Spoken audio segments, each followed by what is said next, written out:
This is a recording with my very good friend Cameron John Robbins, the gentleman artist. And what we're proposing to do here is going to look through a series of portraits of historical figures as painted by the great man himself.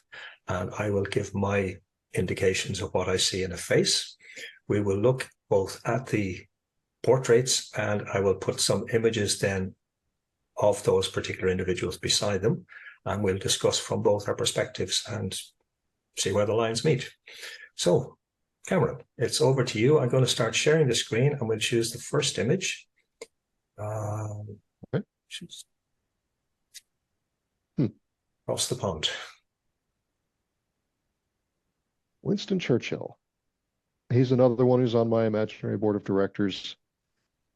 Another, it's almost impossible to overstate his impact on the 20th century and thus modern history.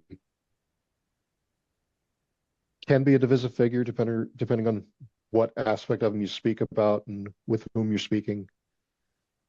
But just so influential, impactful, and a lot like Patton, kind of like the political Patton. He seems to have just been born for that moment in history, to play that role and to do that job. And when the job was done, maybe he or maybe the world didn't quite know what to do with him after that. It's curious. And this is typical of a lot of combat veterans. I'm not a veteran myself, but I have a long family history in the military and I know lots of veterans. And it's a curious thing about combat veterans who struggle with wanting to go back into combat. When they're in combat, they just want to stay alive and get home and keep their buddies alive. This is not a place they really enjoy being.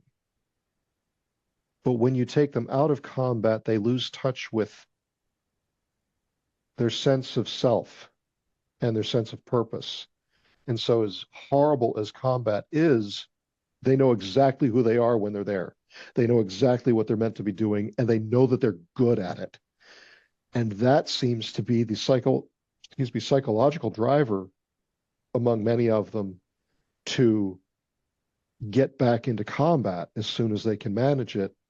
And the sense of being lost post-military career. It's like, I don't know who I am anymore. I don't know how I fit into the world. I don't know what I'm meant to be doing. I don't feel competent in these things, but I know I'm really good at this. And it can really be a burden for a lot of people to try to detach from that and reinvent themselves, discover a new sense of self and a new sense of place and a new feeling of competence.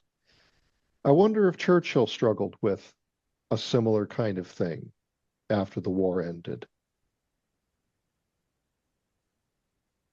Well, let's go to this. And as you said before we came on air, that does look like a mugshot, but we can see, I mean, his eyes are certainly downcast, and literally and figuratively. And you notice, and there's a lot of wrinkles beneath the eyes. You notice also both corners of the mouth very turned down, very much turned down.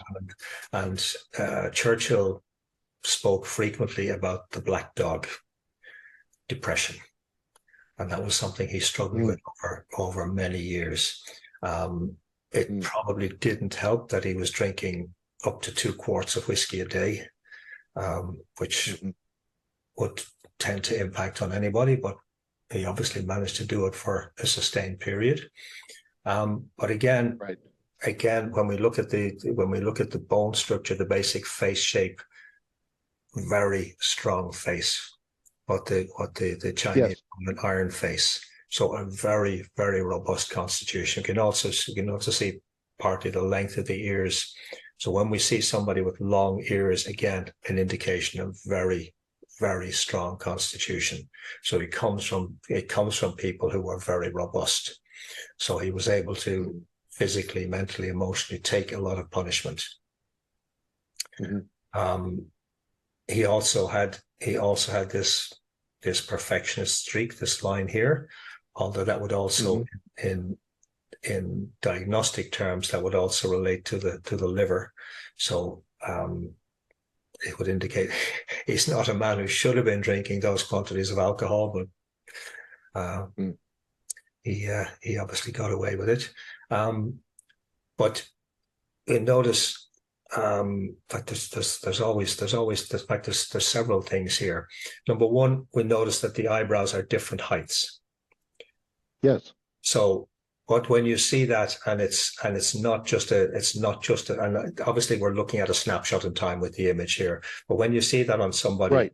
And it's not just a snapshot, it is how their facial features actually are. It's telling you like they're like a different person. They're one person in private and they're a very different person in public.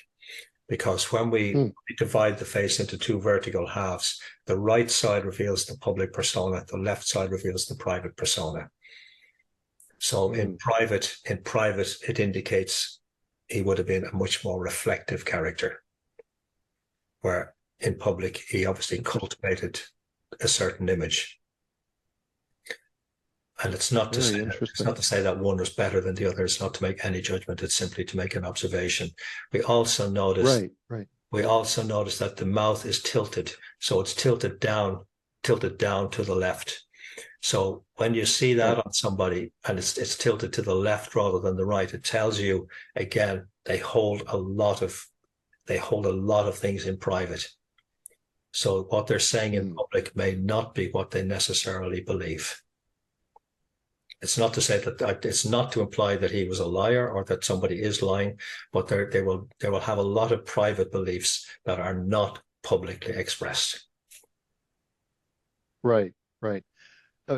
It's interesting because looking at this photograph of him, as you say, just a snapshot. So this may or may not be fully accurate, but assuming that his features are in neutral in this photo or at rest, he has a more pronounced facial asymmetry than most people. Yep.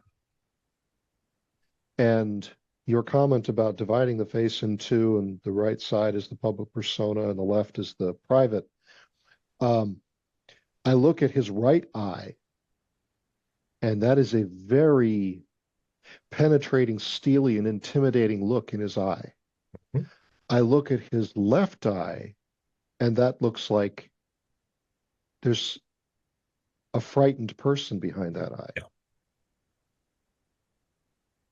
Yeah. And so very interesting. Yeah. And again, going back to what you're saying about the asymmetry, we notice the right side of the face is so much fuller. So when you see that on somebody, it tells you that they're placing far more emphasis on the professional or the public side of their life than on the personal. Interesting. Which could account for the left downward slant of the mouth. It's putting a greater and greater burden on the unfulfilled or unaddressed private side. Yeah. Like tilting a scale. Yeah. No, but it's interesting because the asymmetry, the brow line and the eyes and the nose, if you drew a straight line from nasal lobe to nasal lobe or under the nostrils, everything slants to the right. Yeah. And the mouth slants to the left. Or if you draw the line from left to right, the mouth also, it's like his features are like a wedge, all pointing to the right. Yeah. Yeah. A curious mix of qualities. Even his jaw. If you drew a line from his jowls, also pointing to the right. Yeah, absolutely.